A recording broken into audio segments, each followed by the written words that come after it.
कमळी मालिकेच्या पुढील भागात आपल्याला असं बघायला मिळणार आहे, की लवकरच कमळीला कमळीची आई या मालिकेत परत भेटणार आहे. आणि महत्त्वाची गोष्ट म्हणजे या मालिकेच्या पुढच्याच एपिसोडमध्ये कमळी आणि कमळीची आई दोघेही एकाच मंदिरामध्ये एकमेकांना भेटणार आहेत.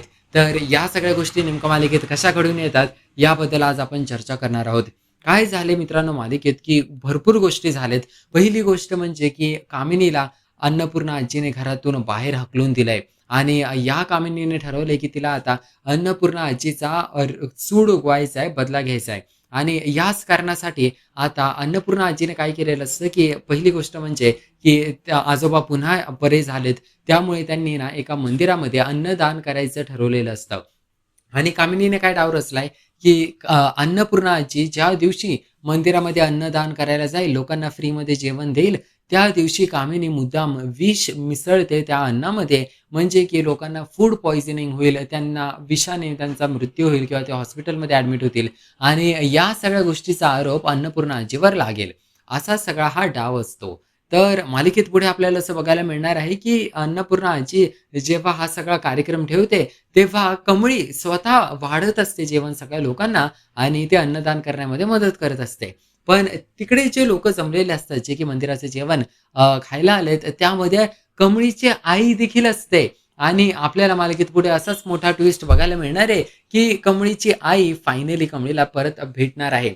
पण मित्रांनो, त्यात आपल्याला असं पण दिसतंय, की कमळीच्या आईला ना डोक्याला मार लागलेला आहे आणि डोक्याला इथे असा बँडेज लावलेला असतो आणि त्यावरून आपण असा अंदाज लावू शकतो, की बहुतेक कमळीच्या आईला डोक्याला मार लागलाय जेव्हा ती त्या डोंगरावरून खाली कोसळून पडली आणि त्यामुळे ती बहुतेक सगळं काही विसरून गेलेली असू शकते, की कमळी तिची मुलगी आहे किंवा ती भूतकाळ विसरून गेलेली असू शकते.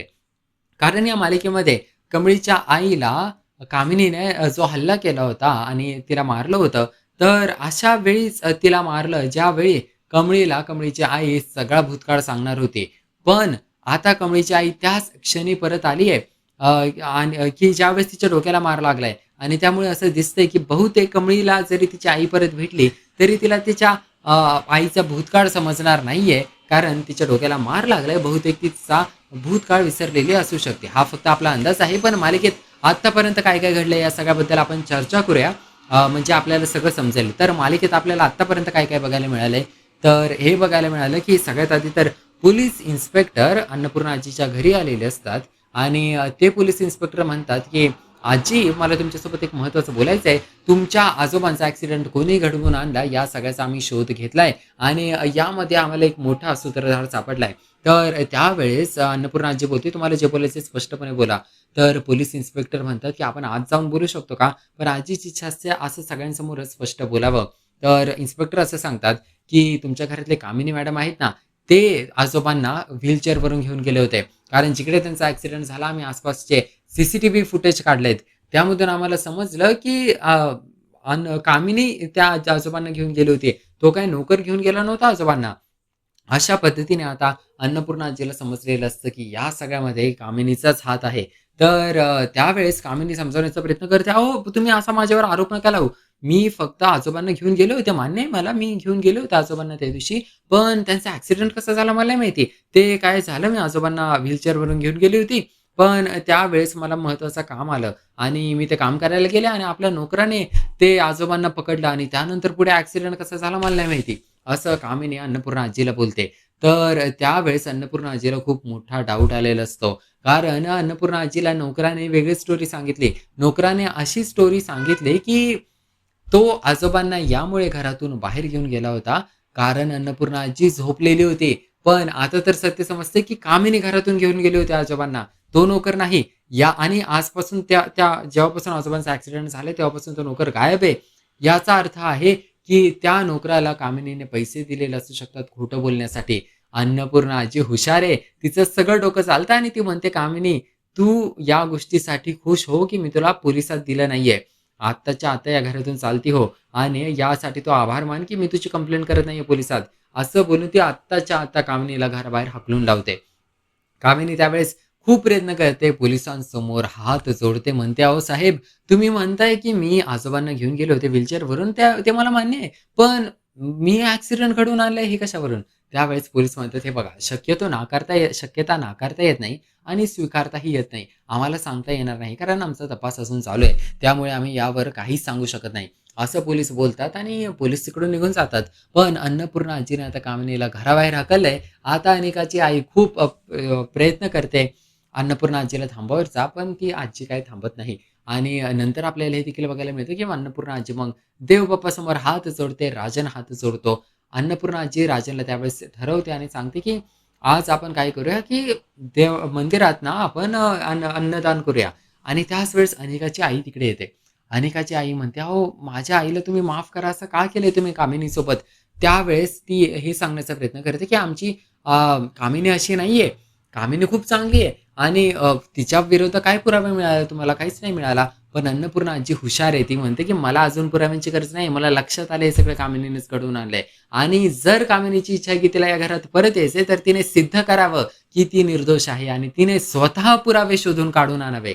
असं अन्नपूर्णा आजी बोलते. तिने कामिनीला पण सांगितलंय, "तुला परत आमच्या घरात यायचं असेल, तर तू स्वतः सगळे पुरावे शोधून काढ.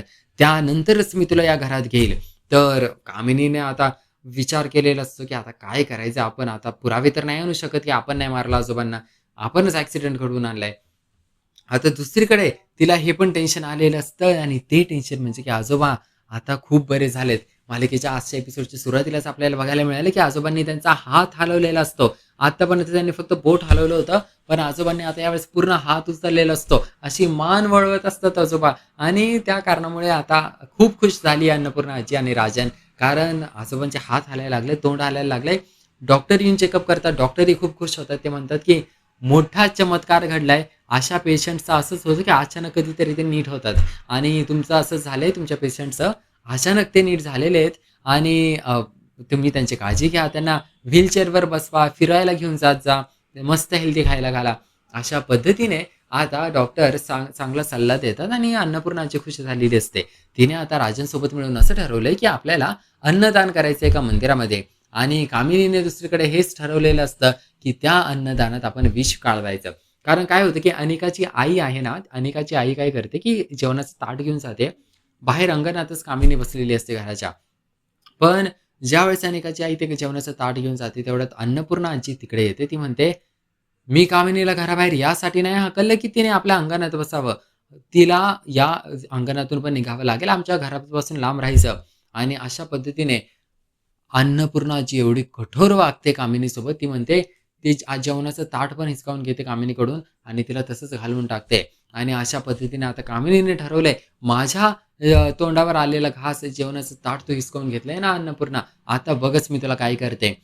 जेव्हा अन्नपूर्णा आजी आता मंदिरामध्ये अन्नदान करणार आहे, त्याच वेळेस कामिनीने ठरवलंय, की ती त्या जेवणात विष कालवणार आहे आणि ती तसं करते पण. जेव्हा ते जेवण वगैरे ठेवलेलं असतं ना पातेल्यांमध्ये, पटकन शिरते तिकडे आणि विष मिसळते त्या जेवणामध्ये. असे ड्रॉप्स मिसळते विषाचे आणि पटकन तिकडून निघून जाते. आणि कमळी आता सगळ्यांना ते जेवण वाढत असते. त्याच वेळेस तिकडे एक व्यक्ती बाई थांबलेली असते. ती दुसरी कोणी नसून कमळीची आई सरोज असते. मालिकेत पुढे आपल्याला हाच मोठा ट्विस्ट बघायला मिळणार आहे. कशा पद्धतीने कमळीला तिची आई परत भेटणार आहे आणि हे सगळं कसं घडून येते बघणं खूप इंटरेस्टिंग ठरणार आहे. मला तर खूप एक्साइटमेंट झाली आहे. कारण मालिकेत ना खूप छान-छान गोष्टी घडतायत. पहिली गोष्ट म्हणजे की एवढ्या दिवसांनी आजोबा बरे झालेत. दुसरी गोष्ट म्हणजे कामिनीला फायनली घराबाहेर हाकललंय. काहीतरी म्हणजे मालिका पुढे गेली. तिसरी गोष्ट म्हणजे की कमळीची आई परत आली आहे. आणि चौथी गोष्ट म्हणजे की कमळीला देखील याबद्दल समजलंय कारण फायनल ट्विस्ट मालिकेत असा घडतो. कमळीला ना सगळीकडे तिच्या आईचा भास होत असतो. असा रस्त्यावरती कोण बाई चालली तर कमळीला वाटतं तिचीच आई आहे. ती जाऊन त्या बाईला हाक मारते आणि नंतर ती बाई तोंड वळवते तेव्हा कळतं कमळीला, अरे ही तर आपली आई नाहीये. आता कमळीला सगळीकडे तिची आईच दिसते. त्यामुळे ते ऋषीला बोलते, की "सर आपण ना नीट इन्व्हेस्टिगेशन करूया. मला वाटतं आपण गावात परत जाऊया आणि पोलिसांना विचारूया." ऋषी बोलतो, "आपल्याला गावात जायची गरज नाही. 600 किलोमीटर लांब आहे गाव. आपण ना लोकल पोलीस स्टेशनला विचारूया. माझ्या ओळखीचे पोलीस ऑफिसर आहे तिकडे." ऋषी त्याच्या ओळखीच्या पोलीस ऑफिसर्सला माहिती काढायला सांगतो त्या गावाच्या पोलीस स्टेशनची. तो पोलीस ऑफिसर माहिती काढतो. त्यामधून समजतं, की कमळीच्या बाईला समजतीये ना, की तिची आई मेली आहे म्हणून. ती दुसरी कोणी नसून ती बाई एक 60 वर्षाची बाई आहे आणि तिचा मृत्यू झालाय त्या पाण्यात बुडून. त्या दरीमध्ये बुडून तिचा मृत्यू झालाय. तिचा मृत्यू यामुळे नाही झाला, की तिला गोळी लागली आहे. कारण बॉडीचं पोस्टमॉर्टम त्यांनी केलं. त्यामधून समजलं तिला शरीरावर कुठेच जखम नाही झाली. आता हे समजल्यावर त्यावेळेस कमळीच्या लक्षात येतं, की "अरे बापरे! याचा अर्थ आपण ज्या बाईला आपली आई समजतोय ती आपली आई नाहीच आहे." आणि त्यामुळे आता कमळीला पुरावा मिळालाय, की तिच्या आईचा मृत्यू झालेला नाहीये. ज्या बाईचा मृत्यू झालाय ती दुसरीच कोणीतरी आहे. कमळीची आई अजूनही जिवंत आहे त्यांना समजलंय आणि ती आई आता त्याच मंदिरामध्ये भेटणार आहे, ज्या साईबाबाच्या मंदिरामध्ये अन्नपूर्णा जी अन्नदान करणार आहे. कमळीने तिकडे साईबाबांसमोर हात जोडून बोललेलं असतं, की माझी आई जिवंत असेल तर ती मला परत मिळू दे आणि साईबाबांनी तिचं ऐकलंय. आई परत आली आहे. पण हे लोकं एकत्र कसे येत आहेत? कामिनीचा डाव ती कशी उलटवून लावतीये? सगळा भूतकाळ कसा समोर येत आहे? राजनला त्याची पहिली बायको कशी भेटते? हे सगळं म्हणजे मस्त इंटरेस्टिंग ट्विस्ट आपल्याला मालिकेत पुढे बघायला मिळणार आहे. काय होतं ना, मालिका एका प्लॉटवरती अशी अडकून बसले ना जास्त काळ तर बोरिंग होते. पण मालिका अशी पुढे-पुढे जायला लागली ना तर मज्जा यायला लागते आणि मालिका आता पुढे चालली आहे. तर तुम्हाला मालिका कशी वाटते नक्की मला कॉमेंट करून सांगा या व्हिडिओखाली. आपल्या YouTube चॅनलला तुम्ही अजून सबस्क्राईब केलं नसेल तर नक्की सबस्क्राईब करा मित्रांनो. असेच मालिकांचे अपडेट्स घेऊन पाहण्यासाठी आपण भेटूया याच मालिकेच्या पुढील भागात. पाहूया मालिकेत नवनवीन अजून काय-काय घडते.